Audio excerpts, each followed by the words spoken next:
The acidic smell hit everyone first, sharp and vinegary, cutting through the usual gymnasium chaos like a chemical alarm. Ethan Miller's scream echoed off the concrete walls as industrial-strength pickle brine cascaded over his head, soaking through his Cleveland Browns t-shirt, burning his eyes, turning his skin an angry red. Tyler Brooks stood over him, empty gallon jug in hand, laughing like he'd just scored the winning touchdown. 400 students watched in stunned silence as the quiet kid who'd never heard anyone writhe on the floor, pickle juice pooling around his trembling body. But Tyler Brooks had made one crucial mistake. He'd chosen the wrong victim.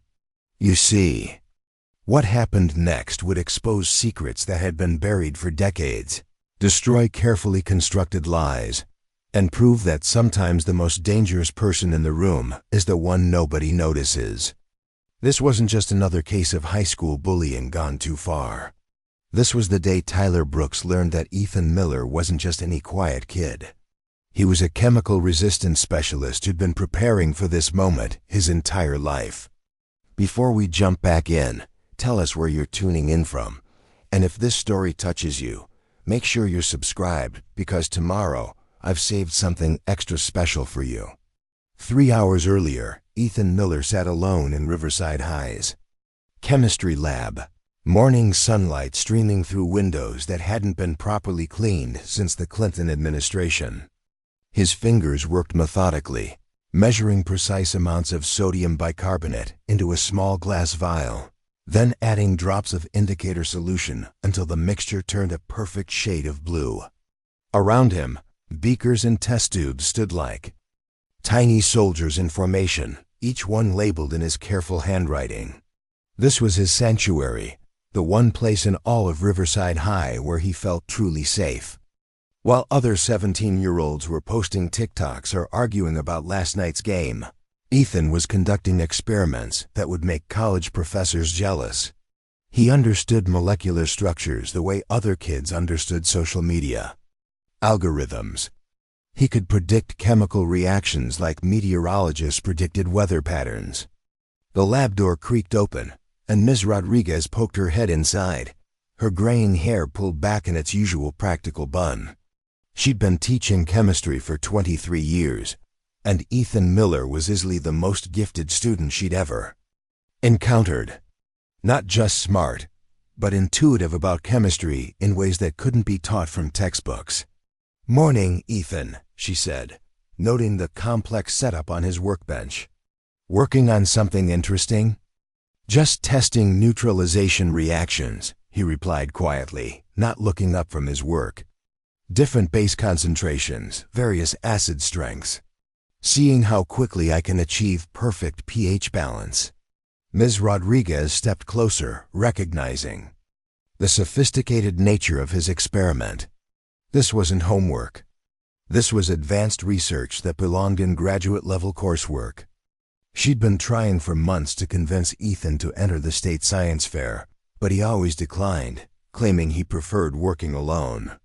"You know," she said carefully, "there are scholarships available for students with your abilities. Full rides to schools like MIT, Carnegie Mellon. You could have your pick of universities."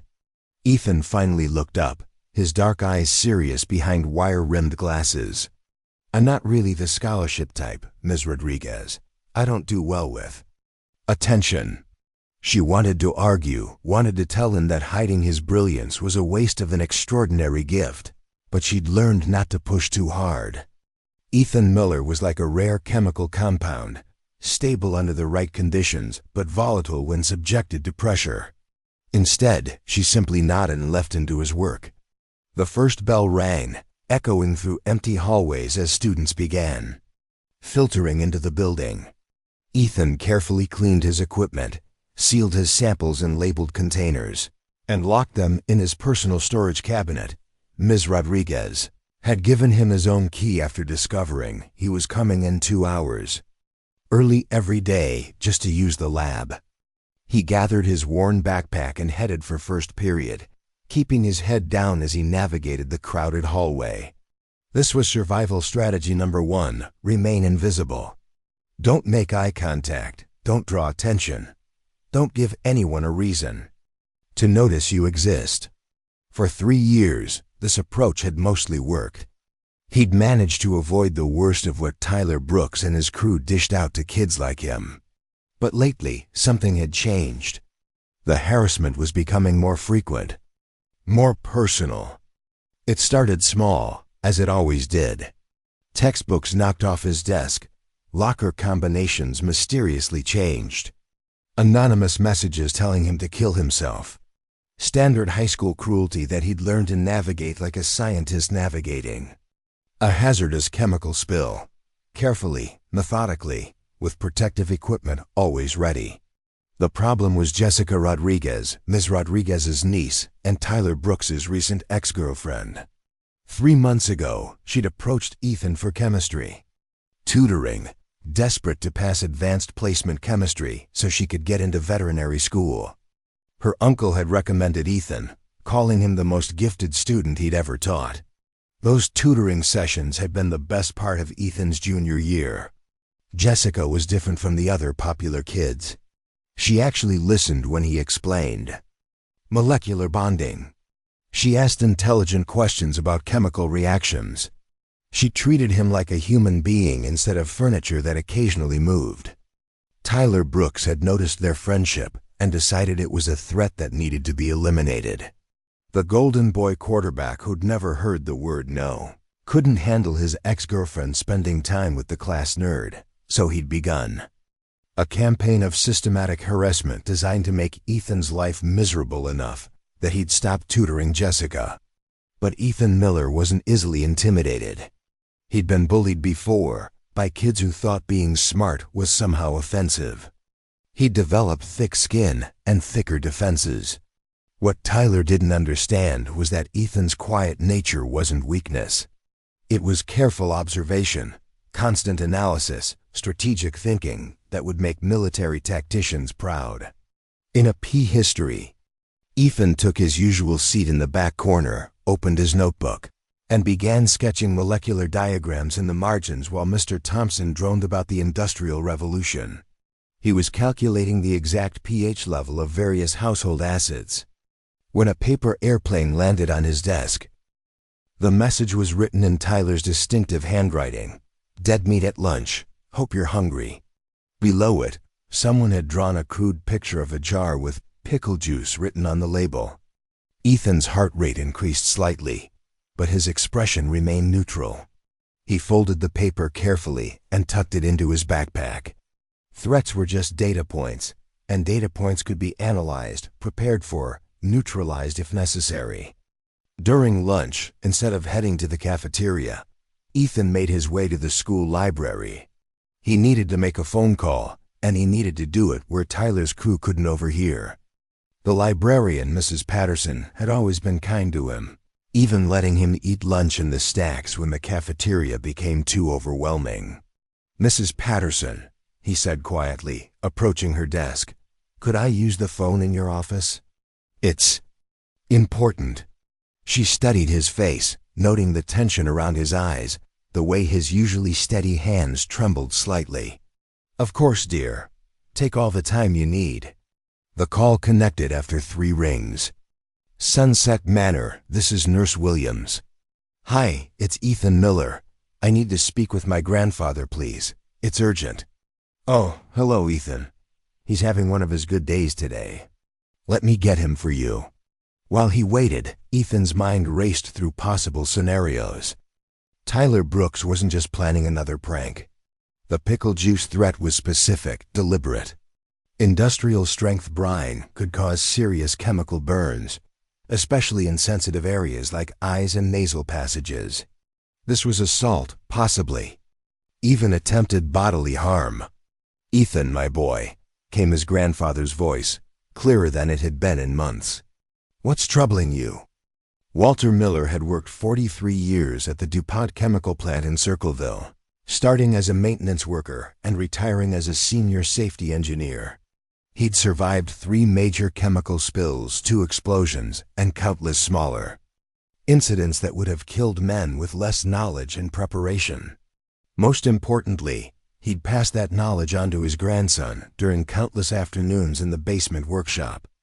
"Grandpa Walt," Ethan said, his voice steady despite the circumstances.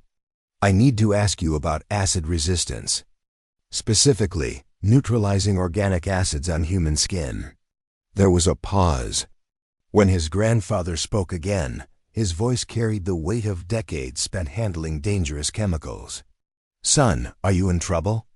Maybe someone's planning to dump pickle juice on me. A lot of it. I need to know how to protect myself." "Pickle juice," his grandfather repeated, and Ethan could hear him thinking.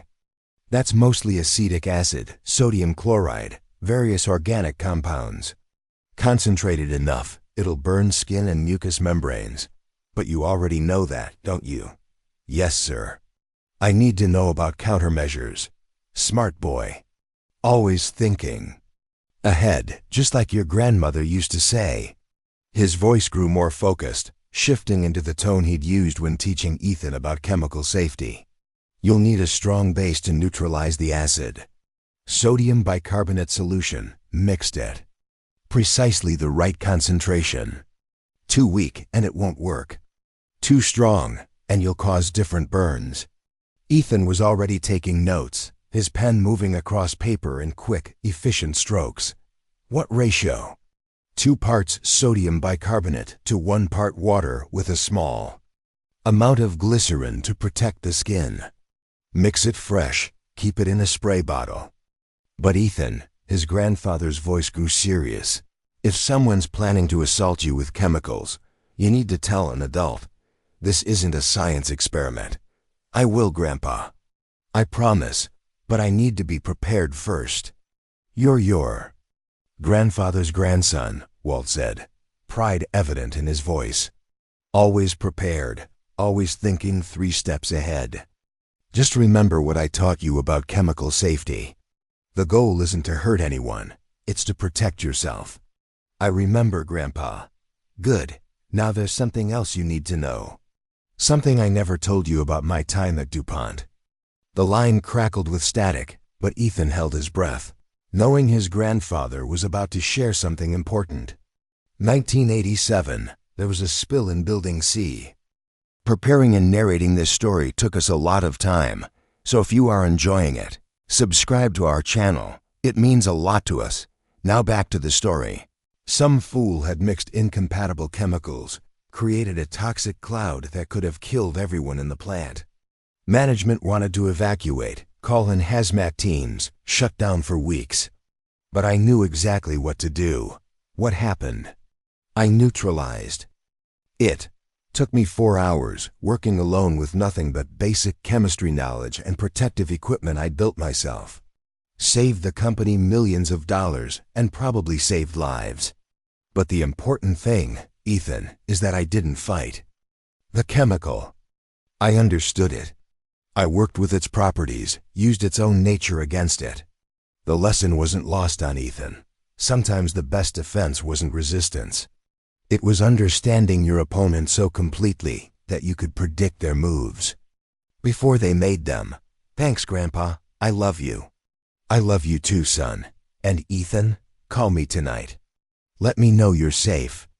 The line went dead, leaving Ethan alone in the library office with his notes and a growing sense of determination. Tyler Brooks thought he was targeting a helpless victim. He had no idea he was about to face someone who'd been trained by one of the most skilled chemical safety experts in Ohio. The afternoon sun cast long shadows across Riverside High's parking lot as Ethan Miller walked to his battered Honda Civic, his mind racing with calculations and contingency plans. The threatening note from Tyler Brooks was still folded in his backpack, but now it felt less like a death sentence and more like a chemistry problem waiting to be solved. His grandfather's words echoed in his head. Understand your opponent. Use their own nature against them. Ethan had always been different from other kids at Riverside High, but not in the ways people assumed. While his classmates saw a shy, awkward teenager who preferred test tubes to parties, they missed the deeper truth. Ethan Miller possessed an analytical mind that functioned like a high-powered computer. constantly processing information, identifying patterns, calculating probabilities. He approached every situation like a complex chemical equation, breaking down variables until he found the solution. This gift had manifested early in his childhood. At age 7, while other kids were playing with action figures, Ethan was conducting experiments with household chemicals in his parents' basement. His mother, Linda, had been terrified when she found him mixing bleach and ammonia, not realizing her son had already calculated the exact ventilation requirements to prevent chlorine gas formation. His father, David, had been proud but concerned, recognizing his son's brilliance while worrying about the social isolation that often accompanied such exceptional abilities. The drive home through Millbrook's tree-lined streets gave Ethan time to process what he'd learned from his grandfather. Walter Miller had been more than just a chemical plant worker. He'd been a guardian, someone who understood that knowledge could be the ultimate form of protection. The basement workshop where Ethan spent countless afternoons wasn't just a hobby. Space. It was a laboratory where his grandfather had taught him that chemistry wasn't just about formulas and reactions. It was about understanding how the world worked at its most fundamental level. Ethan pulled into his driveway and sat in the car for a moment, studying his modest 2-story house with its peeling paint and overgrown hedges. The Miller family had never been wealthy, but they'd always been rich in knowledge. His parents worked hard to provide for him, his mother pulling double shifts at Millbrook General Hospital, his father taking on extra construction jobs to save for Ethan's college fund. They believed in education as the path to a better life, even if they didn't always understand their son's particular brand of genius. Inside, the house smelled like his mother's famous pot roast, a comfort food that had gotten the family through countless difficult times. Linda Miller looked up from her medical journals as Ethan entered the kitchen, her tired eyes brightening at the sight of her son. At 42, she'd seen enough trauma cases in the emergency room to recognize when someone was carrying invisible wounds. "How was school today, sweetheart?" she asked, noting the tension in his shoulders, the way he avoided direct eye contact. "Fine," Ethan replied automatically, the standard response he'd perfected over years of protecting his parents from the harsh realities of teenage social dynamics. "Just working on some chemistry projects." Linda Miller wasn't fooled. She'd been a nurse for 18 years, and she knew when someone was hiding pain. But she also knew her son well enough to understand that pushing too hard would only make him retreat further into himself. Instead, she simply nodded and returned to her studying, letting him know through her presence that she was available if he needed to talk. Ethan grabbed an apple from the counter and headed to his room, where he could think without interruption. His bedroom was a reflection of his mind, organized, efficient, purposeful. Chemistry textbooks lined the shelves, arranged by subject and difficulty level. His desk held multiple notebooks, each one dedicated to a different area of study. Molecular models hung from the ceiling like a scientific mobile, casting interesting shadows as they rotated slowly in the afternoon light. He opened his laptop and began researching pickle juice composition, diving deep into the chemistry of fermentation and acid formation. What he found was both troubling and encouraging. Commercial pickle brine contained not just acetic acid but also lactic acid, citric acid, and various preservatives that could cause serious skin irritation. The concentration levels in industrial-strength solutions could reach pH levels of 2.5 or lower, acidic enough to cause chemical burns within minutes of contact. But knowledge of the problem also revealed the solution. Sodium bicarbonate, when mixed in the correct proportions with water and a small amount of glycerin, would create an effective neutralizing agent. The glycerin would protect his skin from the base itself, preventing the kind of chemical burns that could result from overcorrection. It was elegant in its simplicity, the kind of solution that would have made his grandfather proud. The real challenge wasn't chemical. It was strategic. Tyler Brooks wasn't acting alone. He had a crew of followers who enabled his worst impulses, a school administration that looked the other way, and a father whose money bought silence from potential witnesses. Ethan needed to be prepared not just for the chemical assault, but for the social and legal consequences that would follow. His phone buzzed with a text from Marcus Chun, his only real friend at Riverside High. Marcus was the kind of kid who flew under the radar by choice, preferring video games and comic books to the social warfare that dominated high school hallways. He'd been Ethan's lab partner since freshman year, one of the few people who appreciated Ethan's analytical approach to problem solving. "Heard Tyler's planning something big tomorrow," the text read. "You okay?" Ethan stared at the message, considering his response. Marcus was loyal but not particularly brave. He'd stand by Ethan in the aftermath, but he wouldn't risk his own safety to prevent what was coming. That was okay. Ethan had never expected others to fight his battles. "I'm prepared," he typed back, which was both true and deliberately vague. "What does that mean?" "It means I've done my homework." Marcus sent back a series of confused emojis, but Ethan didn't elaborate. Some things were better left unexplained until after they'd been proven effective. As evening approached, Ethan made his way to the basement workshop, his grandfather's domain that had become his own personal laboratory. The space was organized with military precision, chemical storage cabinets arranged by compatibility, safety equipment hanging from hooks, measurement tools aligned like surgical instruments. A large periodic table dominated one wall, its elements color-coded according to hazard classifications. This was where Walter Miller had taught his grandson the fundamentals of chemical safety, but it was also where Ethan had learned deeper lessons about preparation, patience, and the kind of quiet confidence that comes from truly understanding your field. His grandfather had never been a fighter in the traditional sense, but he'd been a protector, someone who used knowledge to prevent disasters before they could occur. Ethan began assembling his neutralizing solution, measuring each component with the precision of a pharmaceutical chemist. The sodium bicarbonate needed to be food grade, free from impurities that could cause unexpected reactions. The water had to be distilled, eliminating variables that might interfere with the pH balance. The glycerin required careful measurement to achieve the right viscosity without making the solution too thick to spray effectively. As he worked, muscle memory took over, his hands moving with the practiced efficiency that came from years of experimentation.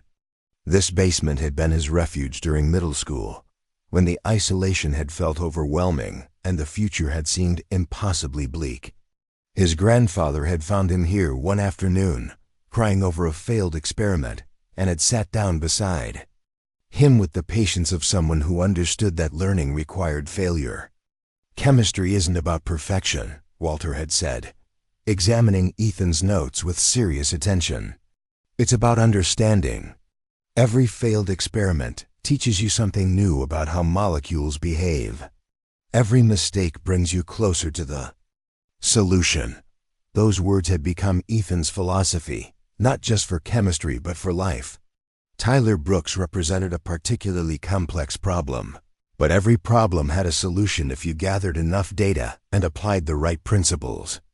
The pickle juice attack was just one variable in a larger equation that included social dynamics, administrative politics, and the psychology of teenage cruelty. The solution he was preparing would neutralize the acid, but it wouldn't address the underlying issue. Tyler Brooks would continue his campaign of harassment until something forced him to stop. That something couldn't be adult intervention, which had proven ineffective. It couldn't be social pressure, which only worked when the aggressor cared about social consequences. It had to be something that made Tyler Brooks understand that Ethan Miller was not a safe target. The basement workshop held other solutions, other preparations his grandfather had taught him during those long afternoons of practical chemistry education. Walter Miller had survived 4 decades in a dangerous profession by anticipating every possible scenario, by having contingency plans for contingency plans. He'd taught Ethan that true safety came not from avoiding danger, but from being better prepared than anyone else in the room. Ethan finished mixing his neutralizing solution and poured it into a small spray bottle, the kind athletes use for quick hydration during games. He tested the pH with indicator strips, adjusting the concentration until he achieved the perfect balance. Too basic and it would cause burns. Too acidic and it would be ineffective. The margin for error was minimal, but his calculations were precise. The spray bottle went into his backpack, along with a small towel and emergency contact information for his mother's hospital. He wasn't planning to get hurt, but his grandfather had taught him that hope was not a strategy. Real preparation meant accounting for every possible outcome, even the ones you didn't want to consider. His phone rang, startling him from his concentration. The caller ID showed Sunset Manor, which meant his grandfather was having another lucid evening. These calls had become more frequent lately, as if Walter Miller sensed that his grandson might need guidance for challenges that lay ahead. "Ethan, my boy," came his grandfather's voice, clearer than it had been in months. "I've been thinking about our conversation today. About that situation you're facing." "What about it, Grandpa?" "I want you to remember something important. The goal isn't to hurt anyone. It's to protect yourself and show others that you're not an easy target. There's a difference between defense and offense, and that difference matters." Ethan nodded, even though his grandfather couldn't see him. "I understand. I also want you to know that what you're doing, preparing yourself instead of just hoping for the best, that's what your grandmother would have called wisdom. She always said the smartest person in the room is the one who's ready for trouble before it arrives." "I miss her," Ethan said quietly, thinking of the woman who died when he was 12, taking with her the kind of unconditional love that had made him feel normal. "She'd be proud of you, son. Proud of how you've grown up, how you've learned to use your gifts. But she'd also remind you that being smart doesn't mean you have to face everything alone. There are people who care about you, people who would help if you asked." "I know, Grandpa. But some things you have to handle yourself." "Yes, Walter. Agreed. Sometimes you do. Just remember that handling something yourself doesn't mean you have to suffer through it silently. Document everything. Keep records. Make sure there are witnesses to what really happened, not just what people choose to remember." The advice was practical, the kind of real-world wisdom that came from decades of navigating complex situations. Ethan's grandfather had survived the chemical plant, not just because he understood chemistry, but because he understood people, politics, and the importance of protecting yourself legally as well as physically. "I'll remember," Ethan promised. "Good, now get some rest. Tomorrow's going to be a big day, and you'll need all your energy for whatever comes next." The line went dead, leaving Ethan alone with his thoughts and his preparations. He climbed the stairs to his room, where he spent the next hour reviewing his notes, checking his calculations, and visualizing different scenarios. By the time he finally went to bed, he had contingency plans for 17 different variations of Tyler Brooks's attack. But as he lay in the darkness, listening to the familiar sounds of his house settling for the night, Ethan realized that tomorrow would be about more than just neutralizing pickle juice. It would be about proving to himself, to Tyler Brooks, and to everyone watching that quiet kids weren't necessarily weak kids. Sometimes they were just kids who'd been gathering data, preparing solutions, and waiting for the right moment to show what they were really capable of. The spray bottle sat on his nightstand, its contents clear and odorless, giving no hint of the sophisticated chemistry it contained. Like its creator, it appeared unremarkable to casual observation. But appearances, as any good chemist knew, could be deceiving. Sometimes the most powerful reactions came from the most unexpected sources. Tyler Brooks stood in his walk-in closet, selecting his outfit for what he'd privately dubbed Operation Pickle Day, a name that amused him far more than it should have. The 18-year-old quarterback had the kind of natural confidence that came from never facing real consequences, never encountering a problem that couldn't be solved with his father's money or his own social status.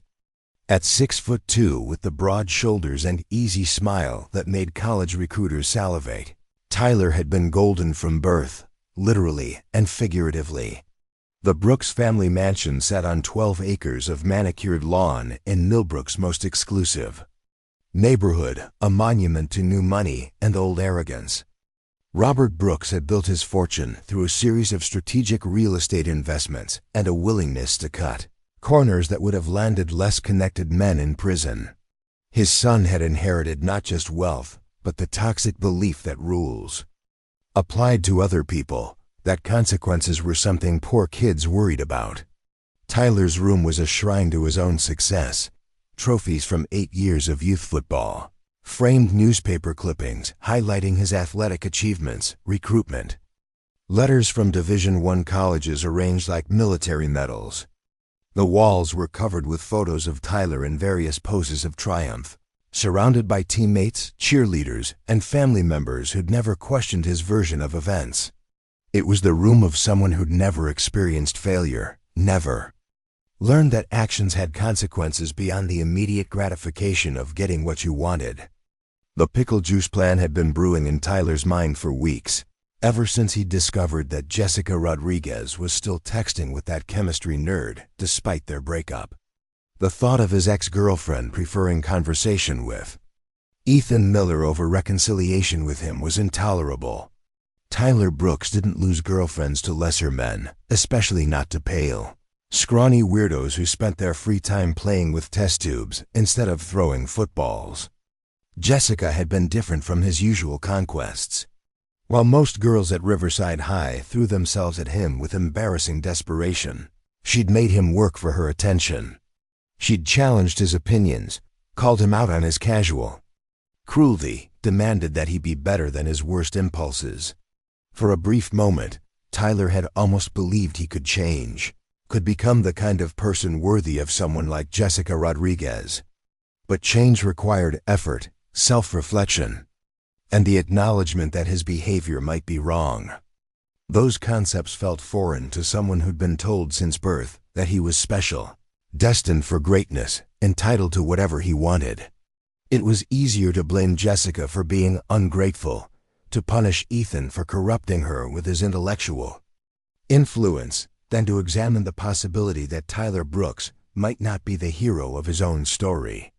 The pickle juice idea had come to him during a particularly vivid revenge fantasy, the kind of detailed mental scenario that teenage boys constructed when reality failed to conform to their expectations. He'd been lying in bed, staring at the ceiling, when he remembered a news story about industrial accidents involving acidic solutions. The image of Ethan Miller writhing in pain, his skin burning, his dignity destroyed in front of 400 witnesses, had filled Tyler with a satisfaction that should have been disturbing, but felt perfectly justified. Planning the attack had become Tyler's secret obsession, a project that demonstrated the same strategic thinking that made him effective on the football field. He'd researched acid concentrations, studied the layout of the school gymnasium, identified the optimal timing for maximum humiliation. He'd recruited his crew with the same care he used to select teammates, choosing boys who were either too scared or too impressed to question his judgment. Jake Morrison had been the easiest to convince. The linebacker had been Tyler's best friend since elementary school, a loyal follower who'd never developed the ability to think independently. Jake's family owned a restaurant supply company, which gave Tyler access to industrial-strength pickle brine without raising suspicious questions. A gallon of concentrated solution, the kind used in commercial food processing, would be more than enough to cause serious chemical burns. Connor Walsh and Austin Reed had required different approaches. Connor was motivated by fear, terrified that refusing to participate would make him Tyler's next target. Austin was driven by ambition, hoping that proving his loyalty would earn him a permanent place in Tyler's inner circle. Neither boy had the moral courage to question what they were being asked to do, and neither had the intellectual capacity to understand the potential consequences. The plan was elegantly simple in its cruelty. During lunch period, when the gymnasium was crowded with students eating in the stands, Tyler's crew would corner Ethan Miller near the equipment storage room. They'd hold him down while Tyler emptied the gallon of pickle brine over his head, ensuring that every phone in the building captured the moment. The acid would burn his skin, sting his eyes, and leave him reeking of vinegar for weeks. More importantly, it would establish once and for all that Ethan Miller was not someone worthy of Jessica Rodriguez's attention. Tyler had run through the scenario dozens of times, anticipating every possible complication. The teachers would be eating lunch in the faculty lounge, too far away to intervene quickly. Principal Anderson would be in his office, probably taking another nap behind his closed door.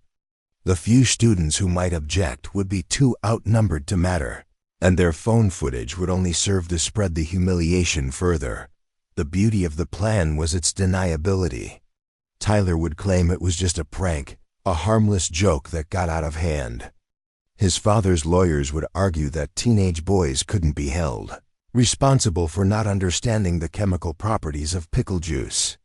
The school administration would conduct a brief investigation, issue some meaningless disciplinary action, and move on to more pressing concerns. Meanwhile, Ethan Miller would be left with scars that would remind him forever of his place in the social hierarchy. Tyler finished dressing and headed downstairs to the kitchen, where his father was reading the Wall Street Journal over a breakfast that their housekeeper had prepared. Robert Brooks looked up from his paper, studying his son with the calculating gaze of someone who'd built his fortune by accurately assessing people's potential value. "Big day today?" Robert asked, noting something different in Tyler's demeanor. An excitement that seemed disproportionate to typical teenage concerns. "Just school stuff," Tyler replied, pouring himself a glass of orange juice. "Nothing you need to worry about." Robert Brooks had spent 18 years learning to read his son's moods, and he recognized the signs of impending trouble. Tyler got this particular look when he was planning something that would require paternal intervention to resolve. But Robert had also learned that direct questioning usually backfired, pushing Tyler to more extreme behavior out of adolescent defiance. "Just remember," Robert said carefully, "whatever you're planning, make sure it can't be traced back to you. The most successful operations are the ones that leave no evidence." The advice was meant to be protective, but it revealed the moral bankruptcy that had shaped Tyler's worldview. Robert Brooks had never taught his son to consider whether his actions were right or wrong, only whether they were smart or stupid. The distinction between justice and consequences had been lost in a household where money could solve any problem and influence could silence any critic. Tyler nodded and finished his breakfast, his mind already racing ahead to the events of the day. He'd spent weeks preparing for this moment, and he felt the kind of anticipation that athletes experienced before championship games. This wasn't just about hurting Ethan Miller. It was about proving to himself and everyone watching that Tyler Brooks was untouchable, that he could do whatever he wanted without facing meaningful consequences. The drive to school took him through the heart of Millbrook, past the modest homes where kids like Ethan Miller lived with their working-class families. Tyler had always felt a mixture of pity and contempt for these neighborhoods, viewing them as evidence of personal failure rather than systemic inequality. His father had taught him that poor people were poor because they lacked ambition, intelligence, or moral character. The possibility that circumstances might play a role in determining outcomes was a concept that threatened the Brooks family's entire worldview. At Riverside High, Tyler parked in his reserved spot near the main entrance, a privilege that came with being the star quarterback. Students moved aside as he walked through the hallways, their deference so automatic that Tyler barely noticed it anymore. He was like a shark moving through a school of fish, predator and prey, so clearly defined that questioning the relationship never occurred to anyone involved. His first class was Advanced Placement English, where Mrs. Henderson was discussing the themes of power and corruption in Shakespeare's Macbeth. Tyler sat in his usual seat near the back, half listening to the discussion while his mind focused on more immediate concerns. The irony of studying a play about a man whose ambition led to his downfall was lost on someone who'd never experienced real failure or meaningful consequences. Jessica Rodriguez sat 3 rows ahead, her dark hair catching the morning light as she took careful notes. Tyler found himself staring at her profile, remembering the way she'd looked at him during their last conversation, the disappointment in her eyes when she'd finally understood what kind of person he really was. She'd tried to change him, to appeal to whatever conscience might exist beneath his carefully constructed facade. But Tyler had learned long ago that conscience was a luxury he couldn't afford. The breakup had been Jessica's idea, though Tyler had never admitted that to anyone. She'd confronted him about his treatment of other students, his casual cruelty toward anyone who didn't fit his narrow definition of acceptable. She'd demanded that he choose between his toxic friend group and their relationship, between his need to dominate others and his desire to be with her. Tyler had chosen dominance, though he'd convinced himself that Jessica had been the one making unreasonable demands. Now she was tutoring with Ethan Miller, spending hours in the chemistry lab discussing molecular structures and reaction equations. Tyler had seen them together, heads bent over textbooks, Jessica laughing at something the pale nerd had said. The sight had filled him with a rage that felt almost physical, a burning in his chest that demanded immediate action. The bell rang, ending English class and moving Tyler one step closer to his moment of triumph. He gathered his books and headed for the door, pausing near Jessica's desk with the kind of calculated casualness that had taken years to perfect. "Hey, Jess," he said, using the nickname she'd told him never to use again. "How's the chemistry tutoring going?" Jessica looked up from her notebook, her brown eyes wary. She'd learned to recognize the dangerous undercurrent in Tyler's voice, the tone that preceded his worst behavior. "It's going fine, Tyler. Ethan's a good tutor." "I bet he is," Tyler replied, his smile not reaching his eyes. "Just remember what I told you about hanging around with losers. People judge you by the company you keep." "Ethan's not a loser," Jessica said quietly, her voice carrying the kind of quiet strength that had first attracted Tyler to her. "He's one of the smartest people I've ever met. And he's kind, which is more than I can say for some people." The insult was delivered with surgical precision, cutting through Tyler's carefully maintained self-image. He felt his face flush with anger, his hands clenching into fists before he remembered where he was. Public displays of temper were beneath someone of his status, and besides, he had a better plan for dealing with both Jessica and her chemistry tutor. "We'll see about that," Tyler said, his voice carrying a promise of retribution that made Jessica's skin crawl. "We'll see what kind of person your friend really is when things get tough." He walked away before she could respond, leaving Jessica with a growing sense of dread. She'd seen Tyler in this mood before, had witnessed the calculated cruelty he was capable of when his ego was threatened. She pulled out her phone and scrolled through her contacts, looking for Ethan's number. She had to warn him that something was coming, even if she couldn't predict exactly what form Tyler's revenge would take. But Ethan Miller had already left for his next class, his phone silenced and tucked away in his backpack. He was walking through the halls with the same careful invisibility that had protected him for 3 years, unaware that his attempts to remain unnoticed had only made him a more appealing target. Tyler Brooks was watching him from across the hallway, studying his movements like a predator observing prey, counting down the hours until lunch period arrived. The morning passed slowly for Tyler, each class feeling like an obstacle standing between him and his moment of triumph. He moved through his schedule with mechanical precision, participating just enough to avoid drawing unwanted attention from teachers who might remember his behavior later. During a P history, he sat in the back row and sketched diagrams of the Gymnasium layout, marking the positions where his crew would stand and the optimal angle for maximum humiliation. By fourth period, word had begun to spread through the school's social network that something significant was planned for lunch. The rumors were vague but persistent, carried by students who'd overheard fragments of conversation or noticed the unusual excitement among Tyler's crew. Nobody knew exactly what was coming, but everyone sensed that the day would be remembered long after graduation. Ethan Miller remained oblivious to the growing anticipation, focused on his classes and the small spray bottle hidden in his backpack. He'd spent the morning reviewing his grandfather's advice, running through neutralization procedures in his mind, preparing for a chemical assault that would have terrified most teenagers. But Ethan wasn't most teenagers. He was a young man who'd learned to find strength in knowledge, safety in preparation, and power in understanding the fundamental forces that govern the world around him.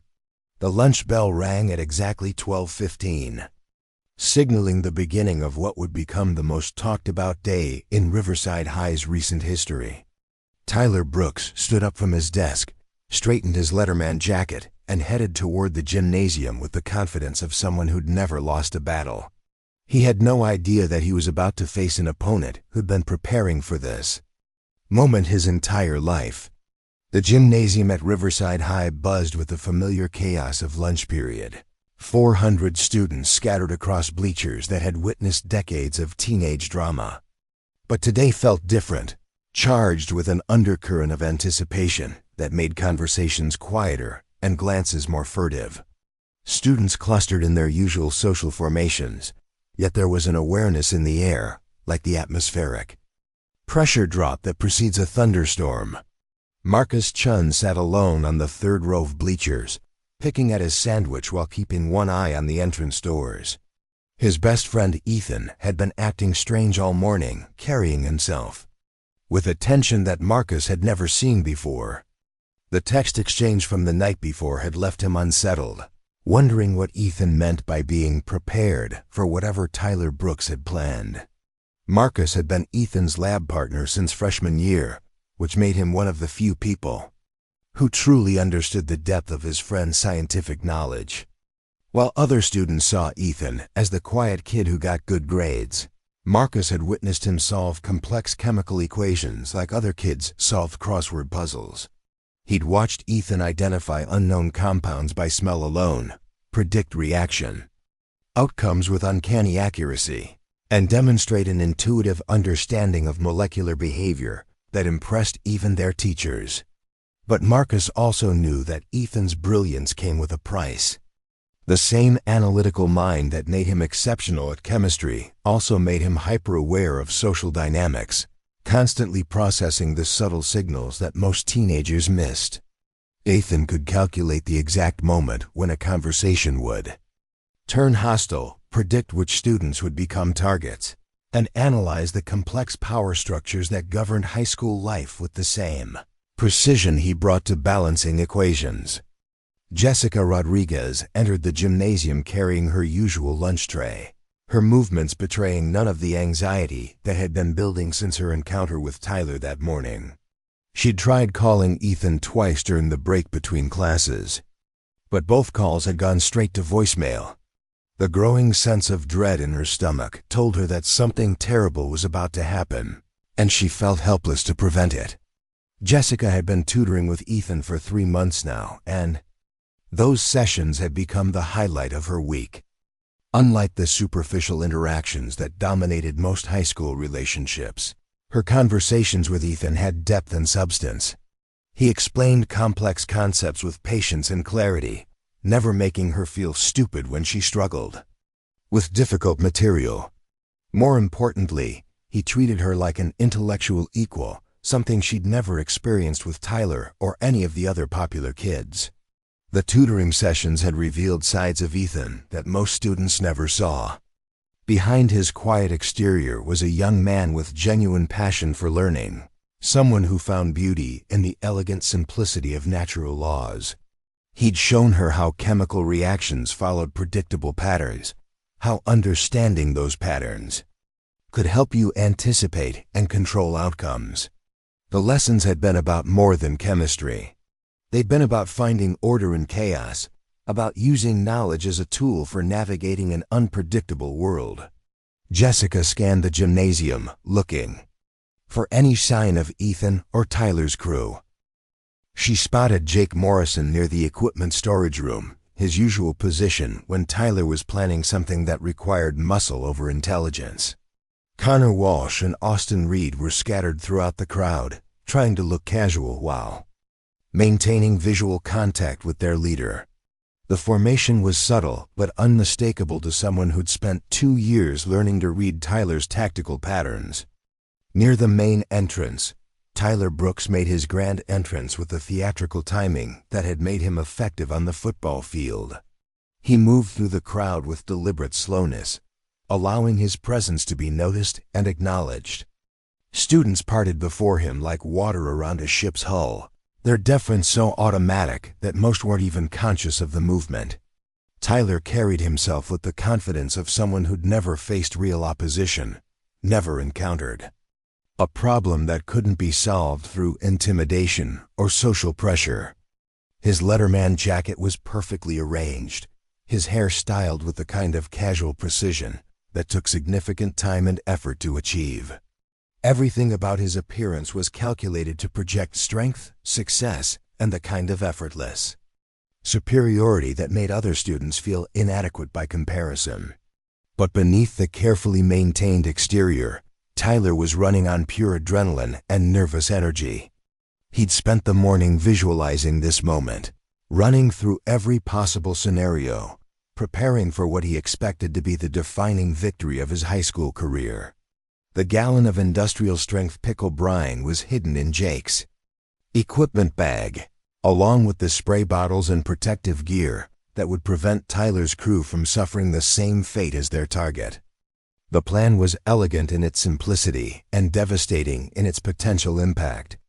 Ethan Miller would be cornered near the storage room, held down by Tyler's crew while the acid solution was dumped over his head.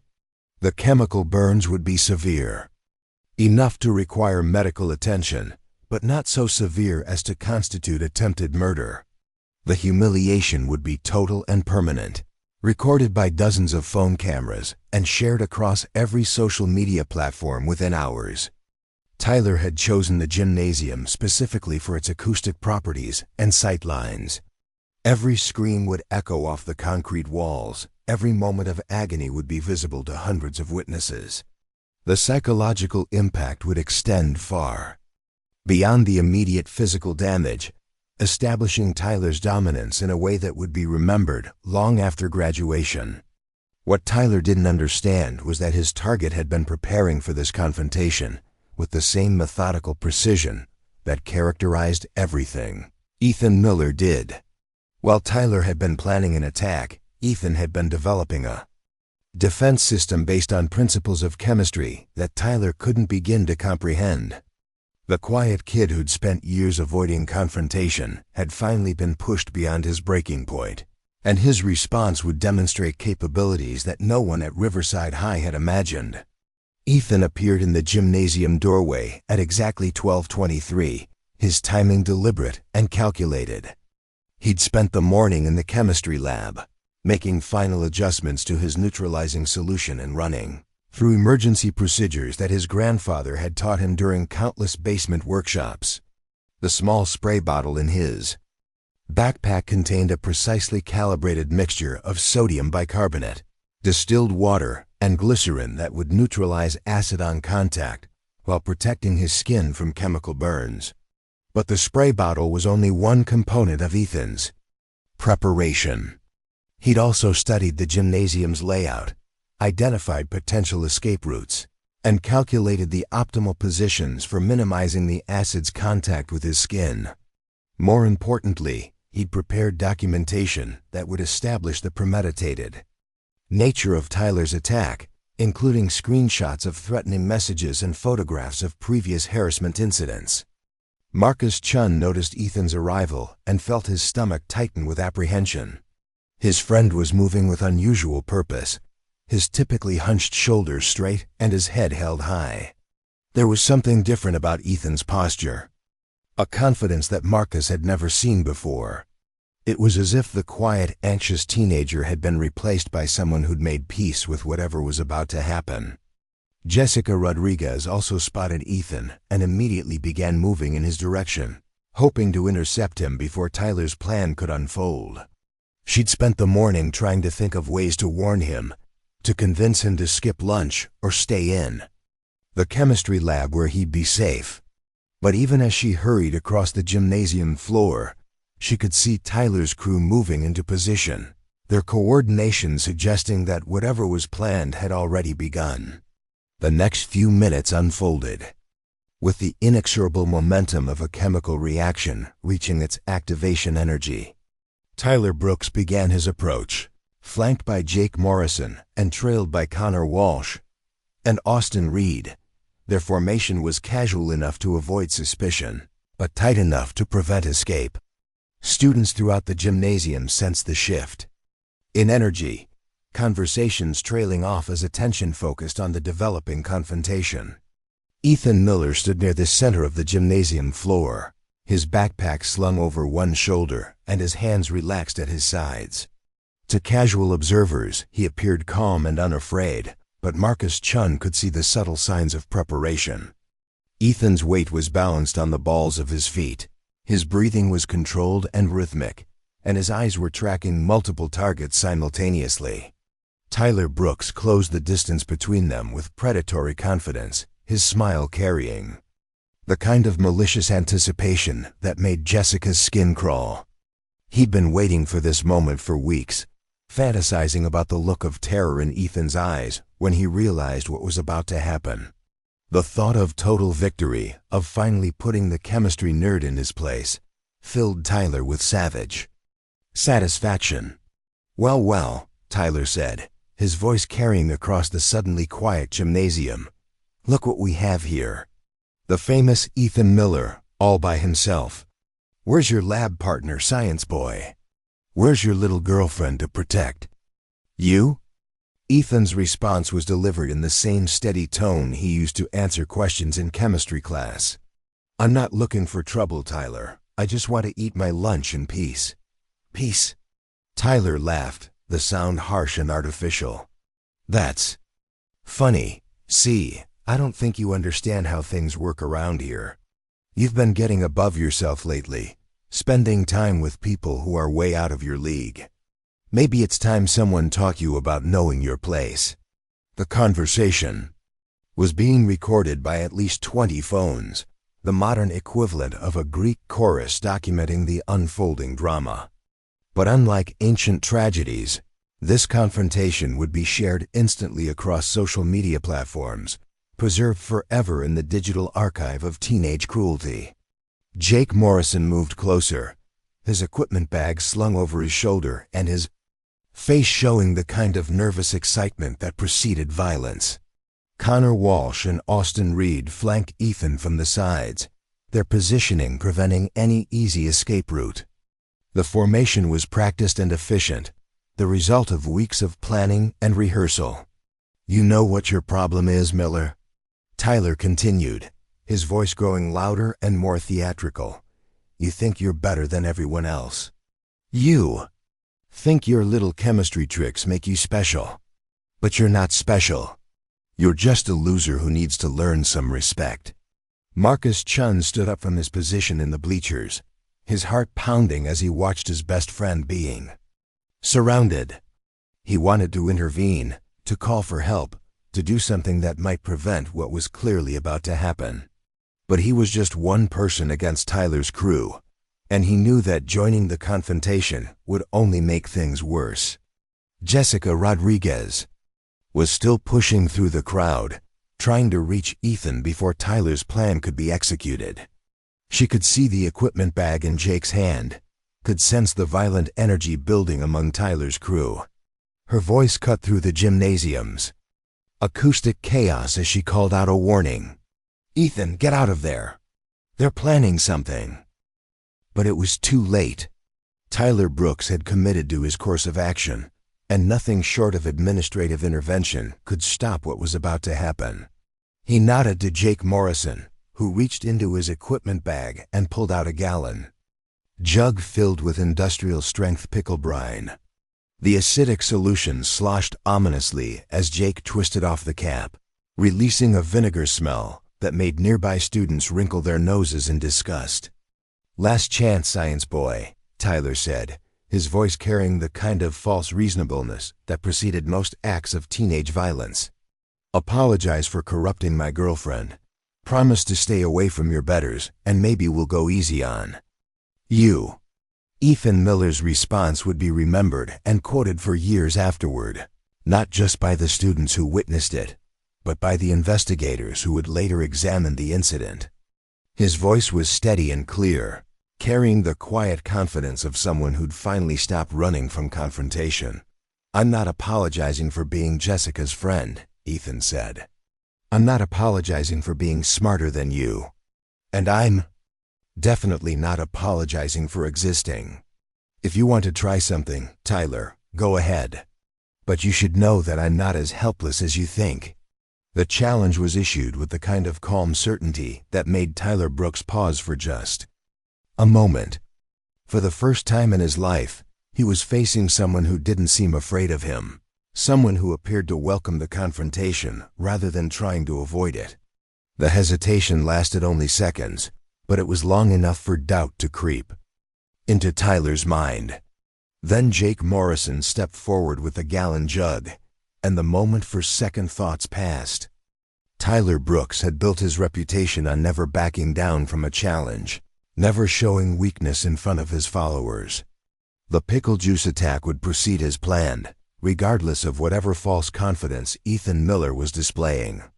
What happened next would change everything for everyone involved, but in that moment, Tyler Brooks still believed he was in control. He still thought he understood the rules of engagement, still assumed that superior numbers and social status would guarantee victory. He had no idea that he was about to discover just how dangerous a truly prepared opponent could be. The gallon jug of industrial-strength pickle brine hit the gymnasium floor with a sickening splash, its contents spreading across the polished wood in a pool of acidic liquid that would have caused severe chemical burns to any exposed skin. But instead of covering Ethan Miller's writhing body, the corrosive solution was spreading harmlessly across empty floor space, while Tyler Brooks stood frozen in shock, his mouth hanging open as he tried to process what had just happened. 3 seconds earlier, Jake Morrison had lunged forward with the open container, intending to dump the entire gallon over Ethan's head in one devastating motion. But as the pickle brine arced through the air, Ethan Miller had moved with the kind of precise, calculated efficiency that comes from years of studying chemical reactions and their predictable outcomes. His body had shifted left exactly 18 inches, just enough to avoid the bulk of the acid while simultaneously reaching into his backpack to retrieve the small spray bottle he'd prepared the night before. The neutralizing solution hit Tyler Brooks directly in the face before he could react, the sodium bicarbonate mixture instantly neutralizing the small amount of pickle brine that had splashed onto his shirt. But more importantly, the chemical reaction produced a visible foam that clearly demonstrated to everyone watching that Ethan Miller had not only anticipated the attack, but had come prepared with a scientifically sound defense. The gymnasium erupted in chaos as 400 students tried to process what they just witnessed. Phones that had been recording Tyler's expected triumph were now capturing something entirely different. The moment when Riverside High's most powerful bully had been outmaneuvered by the quiet kid everyone had dismissed as an easy target. The reversal was so complete, so unexpected, that even Tyler's crew stood paralyzed, unsure how to respond to a scenario they'd never considered. Marcus Chen felt his heart racing as he watched his best friend stand calmly in the center of the gymnasium, surrounded by Tyler's crew but somehow in complete control of the situation. This wasn't the anxious, withdrawn Ethan he'd known for years. This was someone who'd found strength in preparation, confidence in knowledge, and power in refusing to be intimidated by social hierarchies that had never made sense to him anyway. Jessica Rodriguez pushed through the crowd, her face mixing relief and amazement as she realized that Ethan was not only safe, but had somehow turned the tables on his tormentors. The chemistry tutoring sessions had given her glimpses of his analytical mind, but seeing him apply that intelligence to real-world problem-solving was like watching a master craftsman demonstrate techniques that most people couldn't even imagine. Tyler Brooks wiped the neutralizing solution from his face, his golden boy features twisted with rage and humiliation. The fact that Ethan Miller had not only avoided his carefully planned attack, but had somehow made him look foolish in front of the entire school was intolerable. Everything about Tyler's identity was built on dominance, on the ability to impose his will on others without facing meaningful resistance. The idea that a pale, scrawny chemistry nerd could outmaneuver him challenged the fundamental assumptions that had shaped his entire worldview. "You think you're clever?" Tyler snarled, his voice carrying across the gymnasium with the kind of raw fury that made nearby students step back. "You think your little science tricks make you tough? Let's see how smart you are when we do this the hard way." But Jake Morrison was already backing away, his equipment bag forgotten on the floor as he realized that something had gone catastrophically wrong. The pickle brine was supposed to have caused immediate, severe burns that would have sent Ethan Miller to the hospital and established Tyler's dominance once and for all. Instead, their target was standing unharmed while Tyler looked like he'd been sprayed with dish soap. Connor Walsh and Austin Reed exchanged nervous glances, their loyalty to Tyler suddenly competing with their sense of self-preservation. They'd signed up to watch Tyler humiliate a helpless victim, not to participate in what was starting to look like a legitimate fight with someone who'd clearly been preparing for this moment.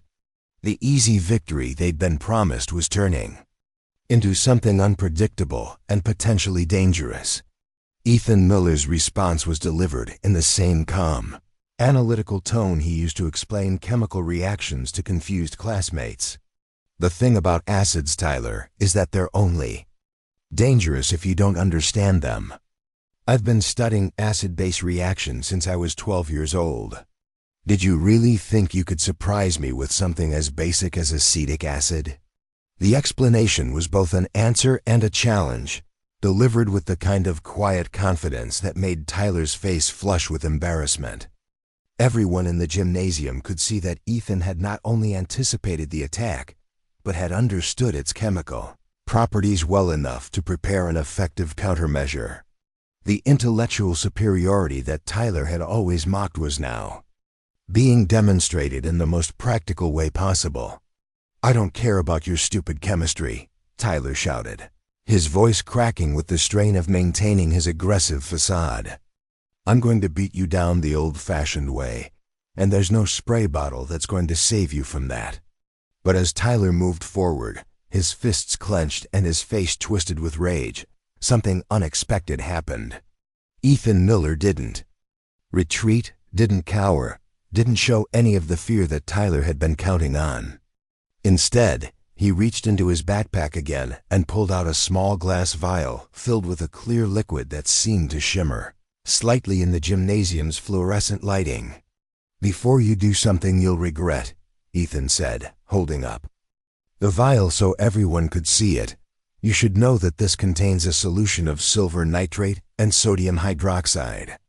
It's completely harmless unless it comes into contact with organic compounds, at which point it produces a reaction that stains skin black for approximately 6 weeks. The staining is permanent enough that it won't wash off, but temporary enough that it won't cause lasting damage." The threat was delivered with the same matter-of-fact tone that Ethan used to answer questions in chemistry class, but its implications were clear to everyone watching. Tyler Brooks might be bigger and stronger, but Ethan Miller had come prepared, with weapons that Tyler couldn't even understand, let alone counter. "You're bluffing," Tyler said, but his voice carried less certainty than before. "You wouldn't dare use that thing." "Actually," Ethan replied, "I've been waiting for someone to give me a legitimate reason to test it." Self-defense against chemical assault seems like appropriate circumstances. The standoff stretched across several seconds that felt like hours. With 400 students watching in breathless anticipation, Tyler Brooks was facing a choice that would define not just the next few minutes, but potentially the rest of his high school career. He could back down and admit defeat, or he could escalate the confrontation and risk facing consequences that his father's money might not be able to fix. The decision was made for him when Jake Morrison, panicking at the sight of the violin, Ethan's hand, tried to grab it from behind. But Ethan had been tracking Jake's position throughout the entire confrontation, and he spun around with the kind of fluid motion that suggested hours of practice in his basement workshop. The silver nitrate solution splashed across Jake's reaching hand, and within seconds, dark stains began appearing on his skin. Jake's scream of shock and horror echoed through the gymnasium as he stared at his rapidly darkening hand. The staining was spreading up his wrist and forearm, creating patterns that looked like some kind of exotic tattoo. The effect was dramatic and frightening, even though Ethan had been telling the truth about the solution being harmless. "It's not permanent," Ethan said calmly, pulling out another vial from his seemingly bottomless backpack. "But it won't wash off for about 6 weeks. I'd suggest you avoid sunlight for the next few hours, as UV radiation can make the staining more intense." The demonstration had exactly the effect Ethan had intended. Connor Walsh and Austin Reed immediately began backing away, their loyalty to Tyler evaporating in the face of consequences they couldn't understand or predict. Jake Morrison was still staring at his blackened hand, torn between fear and fascination at the chemical reaction he'd inadvertently triggered. Tyler Brooks found himself alone in the center of the gymnasium, surrounded by hundreds of witnesses and facing an opponent who'd just proven that intelligence could be more powerful than physical strength. The humiliation was complete and public, recorded by dozens of phones and certain to be shared across every social media platform within hours. But Tyler Brooks had never learned how to accept defeat gracefully. His entire identity was built on dominance, on the ability to impose his will on others through intimidation and social pressure. The idea that Ethan Miller, of all people, could outmaneuver him was so fundamentally threatening to his worldview that he couldn't process it rationally. "Fine," Tyler said, his voice carrying the kind of dangerous quiet that preceded his worst behavior. "You want to play games? Let's play games." He reached into his own backpack and pulled out a small aerosol can, the kind used for pepper spray. The weapon was illegal on school grounds, but Tyler had never worried about rules that applied to other people. His father's influence had always been enough to make problems disappear, and he saw no reason why the situation would be different.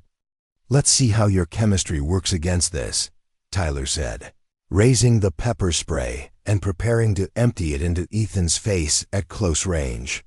But Ethan Miller had been preparing for this possibility too. The months of basement workshops with his grandfather had covered more than just acid neutralization. Walter Miller had taught his grandson about chemical weapons, about the compounds used in tear gas and pepper spray, and about the antidotes that could counteract their effects. The small atomizer in Ethan's hand released a fine mist of calcium hydroxide solution, creating a basic cloud that neutralized the pepper spray before it could reach his eyes. The two chemicals met in the air between them, producing a harmless salt solution that fell to the floor like artificial snow. "Oleoresin capsicum," Ethan explained, his voice still calm despite the escalating violence. "The active compound in pepper spray. It's neutralized by strong bases, particularly calcium hydroxide. My grandfather taught me that during one of his stories about chemical plant safety." The casual way Ethan delivered this information, as if he were discussing a homework problem rather than defending himself against assault, made Tyler's rage spike to dangerous levels. Every response Tyler tried was being countered with what seemed like effortless ease, and the humiliation was becoming unbearable. "I don't care what your grandfather taught you," Tyler screamed, throwing the empty pepper spray can at Ethan's head. "I'm going to beat you to death with my bare hands, and all your stupid chemistry won't help you then." But as Tyler charged forward, his fists raised and his face twisted with murderous rage, he discovered that Ethan Miller had been preparing for this possibility too. The quiet kid who'd spent years avoiding physical confrontation had not been idle during those long afternoons in his basement workshop. Along with chemistry lessons, his grandfather had taught him about practical self-defense, about using an opponent's strength against them, about the kind of techniques that could stop a larger attacker without causing permanent damage. Ethan's movement was economical and precise, a textbook example of defensive technique that would have made his grandfather proud. He stepped aside at the last possible moment, allowing Tyler's momentum to carry him forward while simultaneously extending his foot to create an obstacle that sent the charging quarterback sprawling across the gymnasium floor. Tyler Brooks hit the polished wood with a sound that made everyone in the gymnasium wince, his athletic grace completely abandoned as he skidded several feet before coming to rest near the free throw line. The impact knocked the wind out of him, leaving him gasping and disoriented while 400 students watched in stunned silence. The reversal was so complete, so unexpected, that even the most cynical observers had to admire the elegance of Ethan's defense. He'd used Tyler's own aggression against him, turning superior size and strength into liabilities rather than advantages. More importantly, he'd done it without causing serious injury, demonstrating the kind of restraint that spoke to both moral character and tactical intelligence. Principal Anderson finally appeared at the gymnasium entrance, drawn by the commotion and the growing crowd of students who'd abandoned their lunches to watch the confrontation. His face went pale as he took in the scene. Tyler Brooks sprawling on the floor, Jake Morrison cradling his stained hand, and Ethan Miller standing calmly in the center of it all, surrounded by evidence of chemical experiments and defensive actions. "What in God's name is going on here?" Principal Anderson demanded, his voice carrying the kind of authority that usually scattered students like startled birds. But this time, the response came from unexpected sources.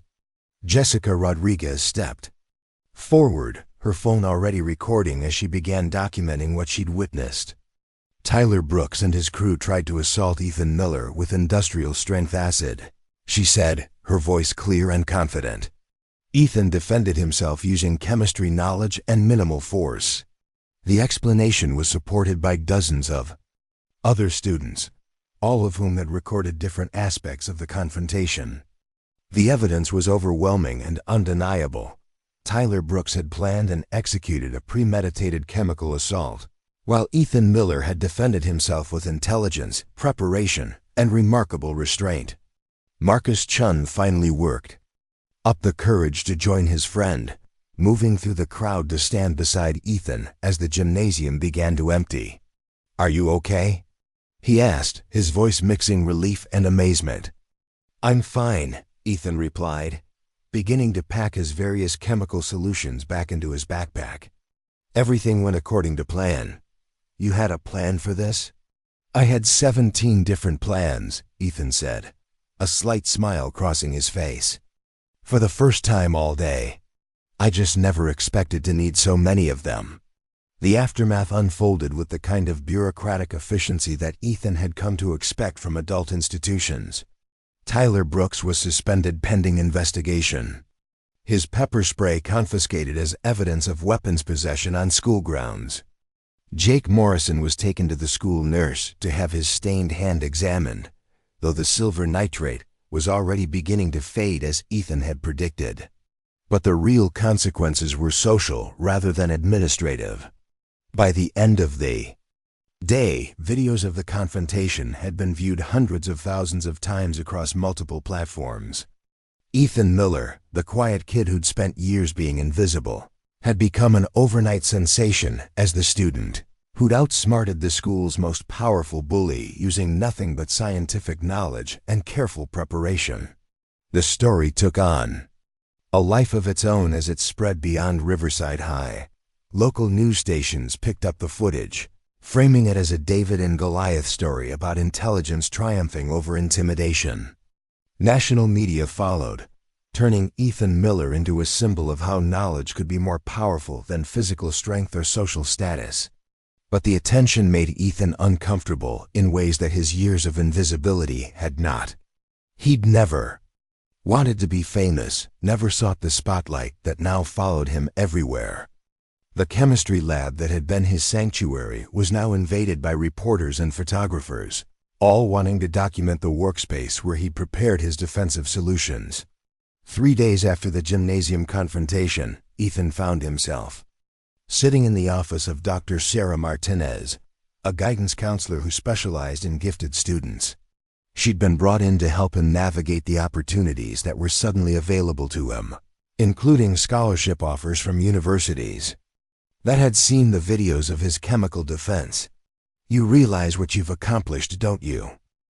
Dr. Martinez asked, studying the young man who'd become a national news story. "You've shown that intelligence and preparation can overcome brute force and social intimidation. That's a powerful message. I just didn't want to get hurt." Ethan replied, his voice carrying the same quiet honesty that had characterized all his responses to the media attention. "I saw a problem and I prepared a solution. That's what chemists do. But you've inspired thousands of other students who face similar problems.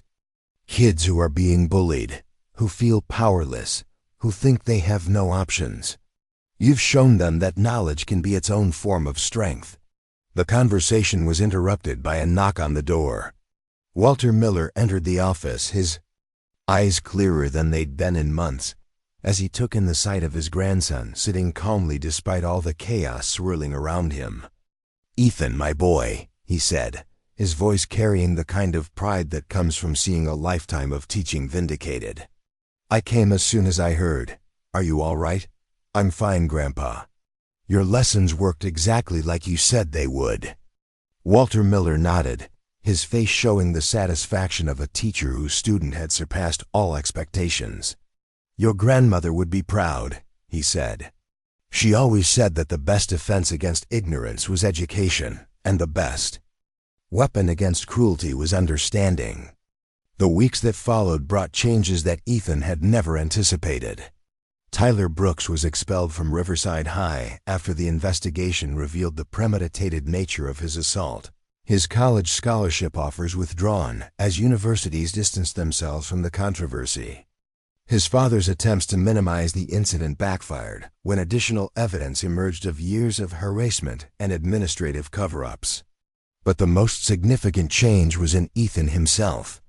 The quiet kid who'd spent years trying to remain invisible had discovered that visibility could be a form of power when used responsibly. He began tutoring other students who faced bullying, teaching them not just chemistry, but the confidence that comes from understanding how the world works. At its most fundamental level, the basement workshop that had been his private sanctuary became a community resource, where students learned not just about chemical reactions, but about standing up for themselves and others. Walter Miller, energized by his grandson's success, began making regular visits to share his knowledge with a new generation of young scientists.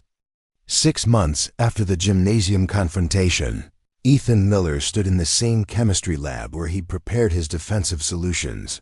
But now he was surrounded by 24 students who'd come to learn from his example. The lab had been expanded and modernized, funded by donations from supporters who'd been inspired by his story. "The most important thing to remember," Ethan said, addressing his audience with the same calm confidence he'd shown during the confrontation, "is that chemistry isn't just about formulas and equations. It's about understanding how things work, about being prepared for whatever challenges you might face." A young freshman raised her hand, her voice shy but determined. "What if we're not as smart as you? What if we can't learn all this stuff?" Ethan smiled, remembering his own fears and doubts from years past. Intelligence isn't about knowing everything. It's about being curious, asking questions, and never accepting that you're powerless. Everyone in this room has the ability to learn, to grow, to become stronger than they think they are. The lesson continued for another hour, covering not just chemical principles, but the deeper truths about knowledge, preparation, and the courage to stand up for what's right. As the students filtered out, chattering excitedly about their own experiments and discoveries, Ethan felt a satisfaction that went far beyond personal vindication. Marcus Chun lingered after the others had left, his face showing the kind of amazement that comes from watching a friend transform before your eyes.